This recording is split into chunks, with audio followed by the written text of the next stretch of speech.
Hi, I'm Paul, and I'm here to share something amazing called Lean.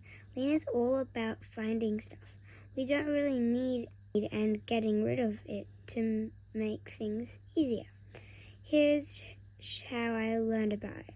I thought my company was doing great, but then someone pointed out how much we were actually wasting. We were spending time looking for things moving around too much and doing things twice. It was like having a messy toy box. You can't find the toys you want because all of the clutter.